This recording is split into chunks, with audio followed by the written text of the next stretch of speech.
पुरुषोत्तम पुरुषोत्तम दयानिधि पुरुषोत्तम भक्तों नाया पुरुषोत्तम सरयू नाया राम जी गंगा नाया शिव जी यमुना नाया कान्हा जी। जय श्री कृष्ण। एक ब्राह्मण था, वो गुरु दीक्षा लेने जाता है। पहले के ज़माने में बहुत कठिन परीक्षा ली जाती थी गुरु दीक्षा देते समय। ऐसे आसानी से किसी को गुरु दीक्षा नहीं दी जाती थी, बहुत कठोर परीक्षा ली जाती थी और उसके बाद ही डिसाइड किया जाता था कि अब इसको शिष्य बनाए कि नहीं बनाए। अब वो ब्राह्मण जाता है ऋषि के पास में, गुरु दीक्षा कुछ दिन रहता है वहाँ। आश्रम के तो नियम भी चेंज रहते, जल्दी उठना, जमीन पे सोना, काम करना और योग वगैरह सब करना। थोड़े दिन वो करता है, थोड़ा उसका मन नहीं लगता है तो वो भागने की कोशिश करता है। ऋषि कहता है कहाँ जाओगे भागकर, ये पूरा संसार माया जाल है, उसमें फंस के रह जाओगे और अपना उद्धार नहीं कर पाओगे। शिक्षा लेने आए हो, शिक्षा लेकर जाओ। वो नहीं सुनता है तो कहते हैं अच्छा ठीक है, एक काम करो, तुम घर जाओ और घर जाकर घर पे जाना, थोड़ा रुकना और फिर पेट दर्द का बहाना करके लेट जाना, फिर लंबी सांस लेकर और ऐसी कोशिश करना कि तुम मर गए, फिर मैं वहाँ पे आ जाऊँगा। उसके बाद अगर तुमको कुछ समझ में आता है तो तुम मेरे साथ चलना, वरना मैं तुमको वहीं छोड़ के आ जाऊँगा। मैं तुमसे अब नहीं कहूँगा कि तुम मेरे साथ आओ, लेकिन ये ज़रूर कह देता हूँ कि ये संसार पूरा माया जाल है और इसमें डूब के रह जाओगे, तार नहीं हो पाओगे। इसलिए संसार से पार होना है तो भक्ति जरूर करो। इस कहानी में भक्ति की महिमा बताई है।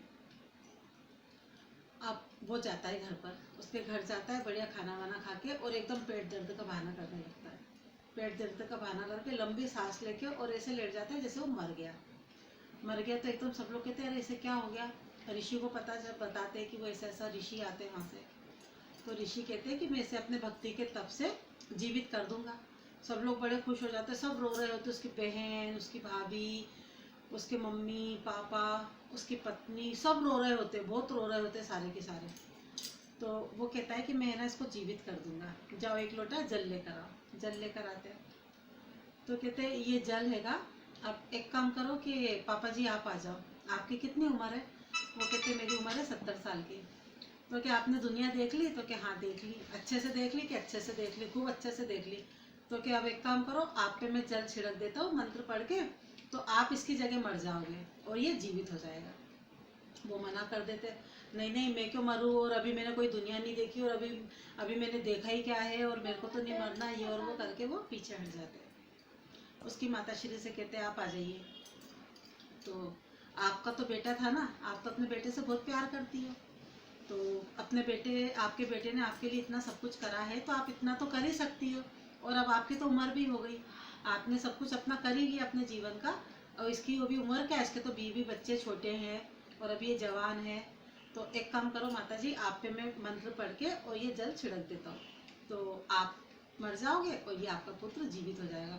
अरे नहीं नहीं मैं मर जाऊंगी तो मेरे पति को खाना कौन देगा, मेरे पति की सेवा कौन करेगा, मेरे पति का ध्यान कौन रखेगा, नहीं नहीं नहीं मैं तो नहीं मर रही, और ये और वो करके वो भी पीछे हो जाती है। उसकी भाभी को बुलाते हैं कि तुम्हारे बच्चे भी बड़े हो गए और तुम भी अपने देवर से बहुत प्यार करती हो, तो एक काम करो तुम पे जल छिड़क देता हूँ, तो तुम मर जाओ, तुम्हारा देवर जीवित हो जाएगा।